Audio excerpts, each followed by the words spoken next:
So we're going to look at two special functions in this lecture, and I have represented this function f with this table of values. This may be the entire table of values, and there may be more, but what we want to notice is some patterns here. Let's first look at the table, and then we'll come back to the graph in a second here. Okay, if we look at this table long enough, we're going to start to notice some commonalities, some relationships going on. Okay, if you'll notice when x is -3 and when x is 3, there's some relationship between the y values.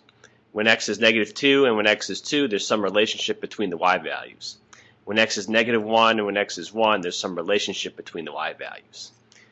If I pressed you long enough, you would probably tell me in function notation that based on what you see in the table, well, let me go ahead and write it out, just what we see in the table.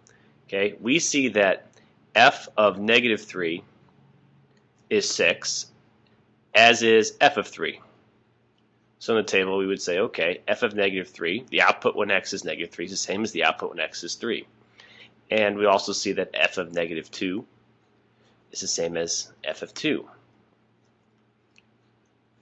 And in the table, f of -1 is the same as f of 1. Okay, now, like I said, the table may represent all ordered pairs for a function f, and there may be more. Okay, but let's come up with a definition here. Okay, if f of -x is the same thing as f of x, okay, for all x, so no matter what x is, okay, then we call f an even function. So f is called an even function.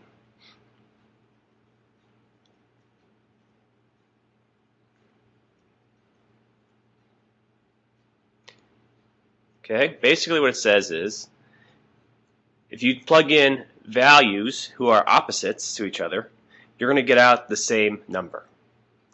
When you look at the graph, you see that when we plug in -3, we get out the same y value as when we plugged in 3. When we plugged in -1, we get out the same y value as when we plugged in 1, and when we plug in -2, we get out the same y value as when we plugged in 2. What that produces on your graph is symmetry about the y-axis, which means the y-axis acts like a mirror for the function. Okay, so a geometric property for even functions is that even functions are symmetric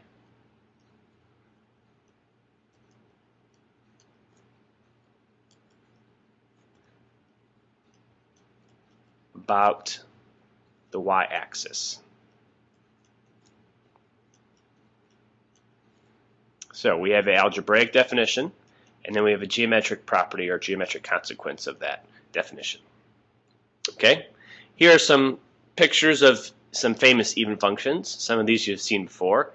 This is a boring one. It's a horizontal line, but it is symmetric about the y-axis, which means it has the property f of -x is the same as f of x. The second picture you've definitely seen before. That's the parabola y equals x squared. It's an even function. This is the cosine of x, which you saw last year, probably introduced to you. You'll see it again this year in more detail. This is the absolute value of x. This is the secant of x. And this is, I believe, -x to the 2/3. Even functions. Now, here's a different function, f. And again, we want to stare at the numbers in the table for a while and look at what we see. And again, we're going to look at opposite x values to see what the y values are doing here. So if I look at -3 and 3, the y values now are not the same, but they're opposites. So if I was to write this out, I would say that f of -3, which is 5, is going to be the opposite of f of 3. So that's how I would connect those. And that's going to be the same for f of -2. F of -2 is the opposite of f of 2 in this table. F of -1 is the opposite of f of 1. So functions that have this property, okay, what is this property? Okay, if f of negative x is the opposite of f of x, then we call f an odd function.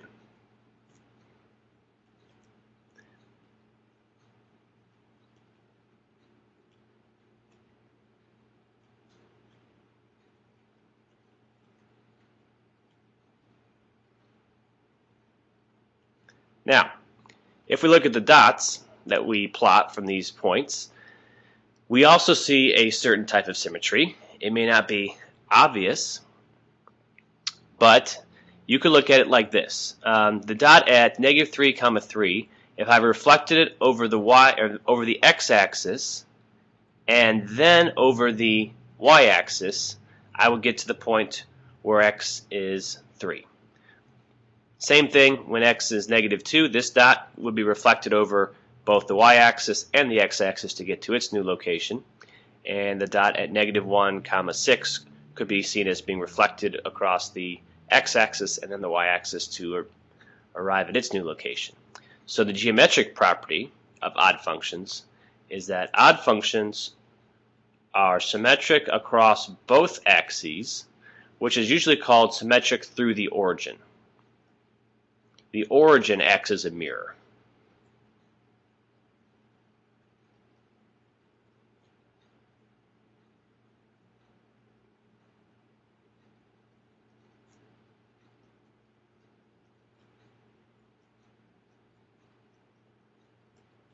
Some famous odd functions you've seen before.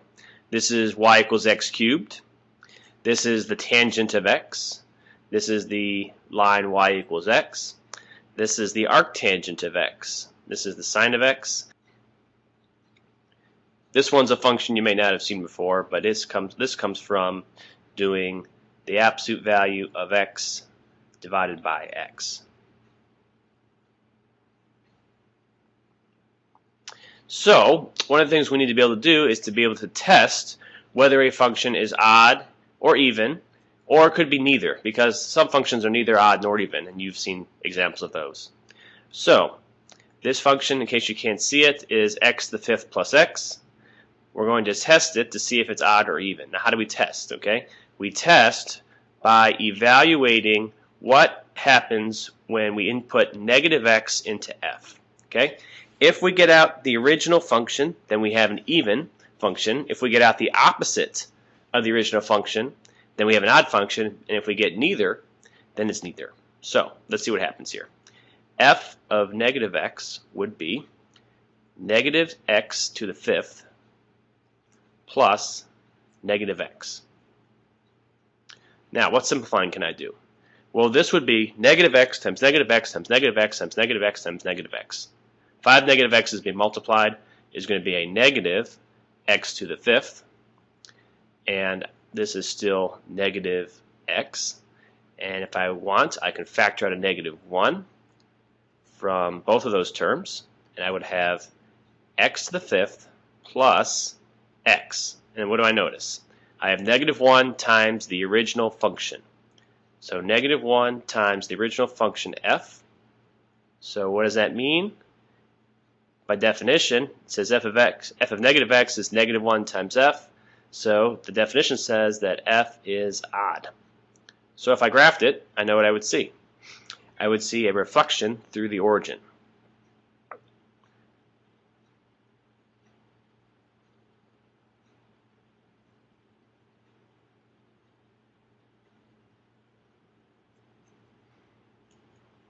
Okay, this is g of x equals 1 minus x to the 4th. You can't read it.